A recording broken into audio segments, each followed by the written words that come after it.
Hi friends, welcome to chandra'skitchen.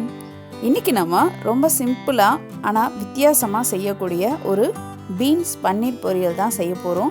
தினமும் ஒரே மாதிரி பொரியல் செஞ்சு சாப்பிட்டு ரொம்ப போர் அடிச்சிருக்கும்.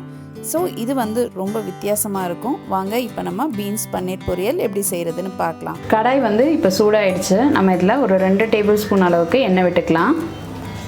எண்ணெய் காயட்டும். இப்போ எண்ணெய் காஞ்சிடுச்சு. நான் கடுகு சேர்த்துக்கிறேன். ஃபஸ்ட்டு கடுகு ஒரு 1/4 ஸ்பூன் சேர்த்துக்கலாம். உளுத்தம்பருப்பு 1 ஸ்பூன் அளவுக்கு சேர்த்துக்கலாம். இது ரெண்டும் சேர்ந்து பொரியட்டும். இப்போ கடுகு பொரிய ஆரம்பிச்சிடுச்சு. இது கூட நம்ம கருவேப்பிலை சேர்த்துக்கலாம். அடுத்தது 2 காஞ்ச மிளகாவை இதோட சேர்த்துக்கோங்க. இப்போ 1/4 ஸ்பூன் அளவுக்கு சீரகம் சேர்த்துக்கலாம்.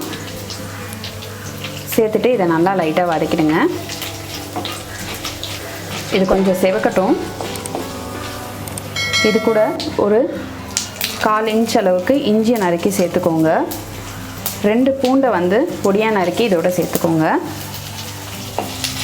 இது நல்லா வாசனை கொடுக்கும். இஞ்சி பூண்டு வேணான்றவங்க சேர்க்க வேணாம். வெங்காயம் 1 பொடியாக நறுக்கி இதோட சேர்த்துக்கலாம்.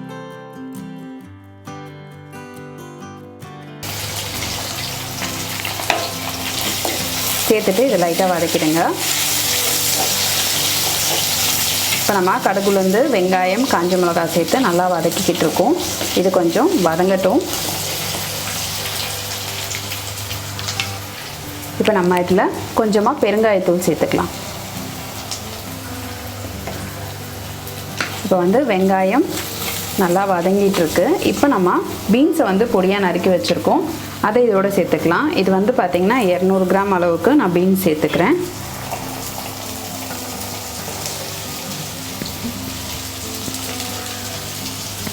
பீன்ஸ் சேர்த்துட்டு இப்போ இது எல்லாத்தையும் நல்லா வதக்கிடலாம். பீன்ஸ் பச்சை வாசனை போக நல்லா இதை வதக்கிடுங்க. இது வதங்கிக்கிட்டு இருக்கும் போதே இப்போ நம்ம பொரியலுக்கு தேவையான அளவு உப்பு சேர்த்துக்கலாம்.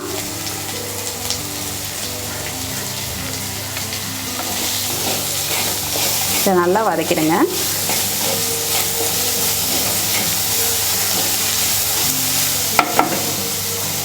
ரெண்டு பிஞ்ச் அளவுக்கு மஞ்சள் தூள் சேர்த்துக்கோங்க. இப்போ மஞ்சள் தூள் சேர்த்துட்டு நல்லா இதை வதக்கிடலாம்.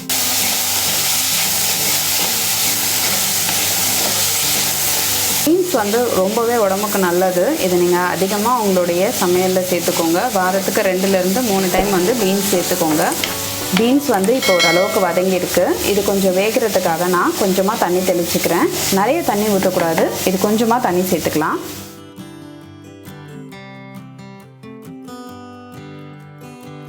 சேர்த்துட்டு இதை நல்லா கலந்துருங்க. இப்போ இது வேகட்டும். இப்போ பீன்ஸ் பார்த்திங்கன்னா நம்ம ஊற்றின தண்ணியெல்லாம் குறைஞ்சிருக்கு, வெந்திருக்கு பீன்ஸும். இந்த பன்னீரை பொடியாக நறுக்கி வச்சுருக்கிறத இதோட சேர்த்துக்கலாம்.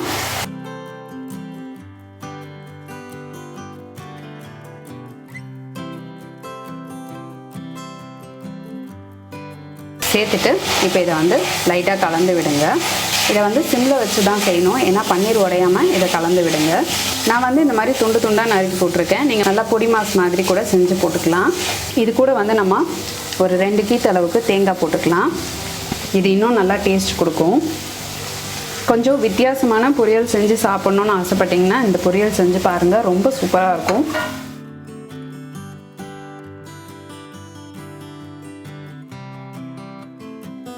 எல்லாத்தையும் சேர்த்து நல்லா இதை கலந்துக்கலாம்.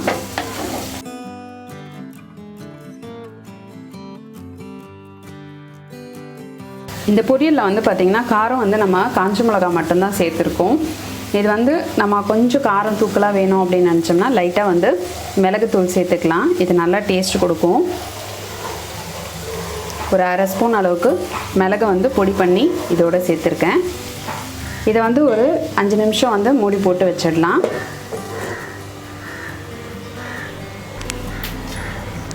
இப்போ ஒரு 5 நிமிஷம் ஆயிருக்கு. நம்ம இதை ஓப்பன் பண்ணிடலாம். இப்போ நம்மளுடைய பீன்ஸ் பன்னீர் பொரியல் வந்து சூப்பராக ரெடி ஆயிடுச்சுங்க. இதோட டேஸ்ட் வந்து பார்த்திங்கன்னா நம்ம முட்டை சாப்பிட்ற மாதிரி ரொம்ப சூப்பராக இருக்கும். இப்போ இதுக்கு மேலே வந்து நம்ம கொஞ்சம் கருவேப்பிலை சேர்த்துக்கலாம். அடுத்ததாக கொஞ்சம் கொத்தமல்லி சேர்த்துடலாம். இப்போ நம்மளுடைய சுவையான பீன்ஸ் பன்னீர் பொரியல் ரொம்ப சூப்பராக ரெடி ஆயிடுச்சு. நீங்களும் இந்த பீன்ஸ் பன்னீர் பொரியலை உங்கள் வீட்டில் செஞ்சு பாருங்கள். செஞ்சு பார்த்துட்டு உங்களுடைய ஃபீட்பேக்கையும் கமெண்ட்டையும் எங்களுக்கு சொல்லுங்கள். இதே மாதிரி இன்னும் நிறைய ரெசிபிஸ் உங்களுக்காக வந்துக்கிட்டே இருக்குது. இதுக்காக நீங்கள் செய்ய வேண்டியதெல்லாம் சந்திராஸ் கிச்சனுக்கு இது வரைக்கும் சப்ஸ்கிரைப் பண்ணலன்னா சப்ஸ்கிரைப் பண்ணிவிடுங்க. பக்கத்தில் இருக்கிற பெல் பட்டனையும் ப்ரெஸ் பண்ணுங்கள். நான் இன்னொரு சுவாரஸ்யமான ரெசிபியோடு உங்களை சந்திக்கிறேன். நன்றி, வணக்கம்.